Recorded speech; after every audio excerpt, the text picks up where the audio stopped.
Lawmakers across the country are on the lookout for possible terror threats in a joint program between the government and the American Truckers Associations.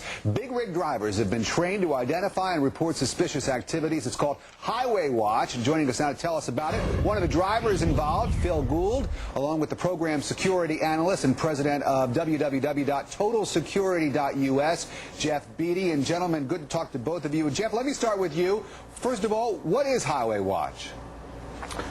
Well, Highway Watch is a safety and a security program. It originally started out as a safety program that was designed to speed help to people mostly in rural areas, but then after 9/11, a security component was added. And what we're trying to do now, if you remember post 9/11, you saw a lot of National Guardsmen and all around our infrastructure, our bridges and tunnels.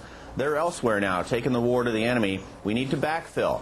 The war on terror has a home front, and Highway Watch is a big part of that. We're looking for people who can see unusual activities and help make sure that no vehicles are used as weapons and that we can protect our infrastructure of bridges and tunnels. All right, well, let's find out exactly how the drivers are trained. Phil, you went through the training. What did you learn?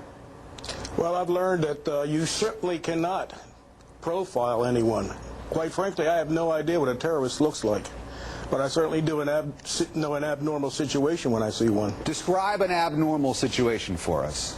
Well, for instance, if I were to see a tanker truck parked under a bridge somewhere, there's no police in attendance, there's no driver nearby, there's no wrecker on the scene, there's no emergency flares put out, then I'm thinking this is unusual and I need to notify and let them know about this. Now, when you talk about profiling, you're talking about specific drivers. What were you trained as far as looking for people behind the wheel? You can't profile, but is there any other way to identify suspicious people who are driving these vehicles, perhaps?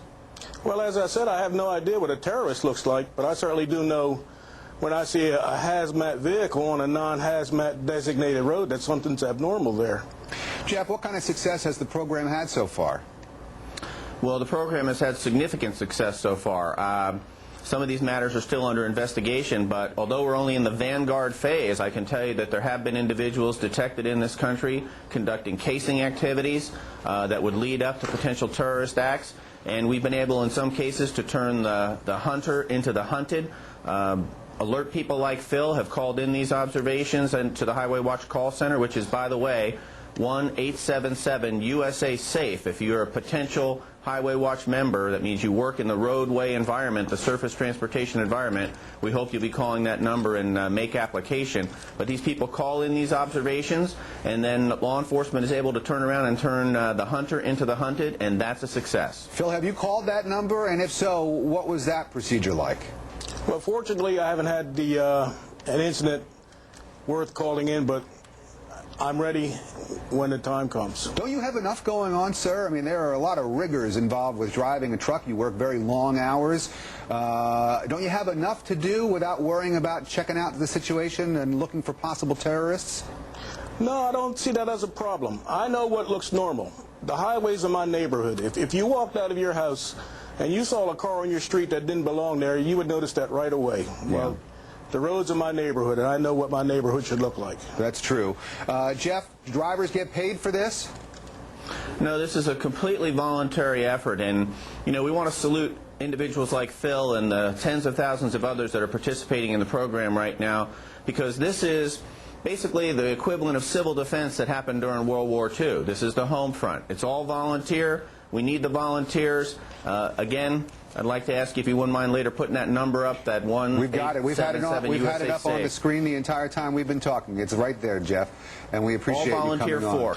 No, this is a completely voluntary effort, and we want to salute individuals like Phil and the tens of thousands of others that are participating in the program right now, because this is basically the equivalent of civil defense that happened during World War II. This is the home front. It's all volunteer. We need the volunteers. Again, I'd like to ask you if you wouldn't mind later putting that number up, that 1-877-USA-SAFE. We've got it. We've had it up on the screen the entire time we've been talking. It's right there, Jeff, and we appreciate you coming on. All volunteer for. Good luck to you. We appreciate your efforts as well. Thank you very much.